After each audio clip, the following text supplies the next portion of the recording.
Jane Galena here, also known as Airplane Jane, and in today's video, I'm going to talk about the differences between digital currencies and cryptocurrencies.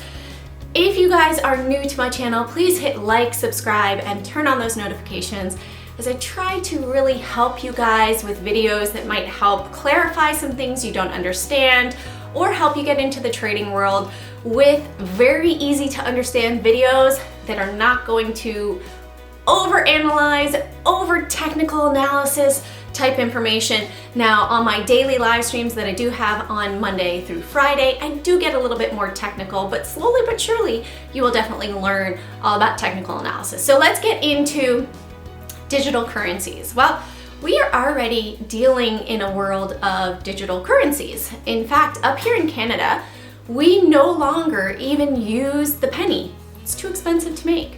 So slowly but surely, that hard physical currency is disappearing. We had the evolution of paper currency and then credit cards. And now we even have wiring and PayPal and Venmo. So the digital currency is being accepted. Now, why is something a digital currency versus a cryptocurrency? What's the main difference? Well, the digital currencies are regulated by the federal banks of the country. So the US bank is going to control the US dollar, the Bank of Canada, the Canadian dollar, and so on. So they are tracking all of this currency, what's crossing the borders, how much. Many times if you transfer an amount larger than $10,000, they start to ask questions. In fact, even over $9,000 many times, they will ask you, what is the purpose of this transfer? Why are you transferring it? Or any sort of cross-border transfer, they will usually ask you and say, why are you transferring this money? Which then brings us to cryptocurrency, right? Cryptocurrency is decentralized. There is no central bank that is following this currency. So it goes through an encryption process, and it's all encryption between point to point for the transfers. That's the only way to track it. And you store this digital currency in a crypto wallet.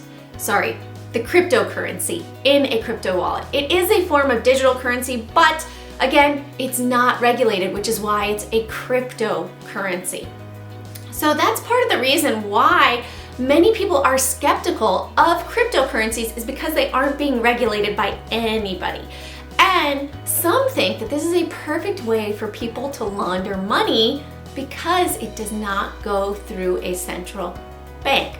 Stay tuned for my following video all about how to trade cryptocurrencies, which should be coming up in just a couple of days. If you all ever have any questions, please feel free to reach out to me. You can always shoot me an email at jane@cjanetrade.com. And as I always like to say, carpe profit, seize those profits one trade at a time.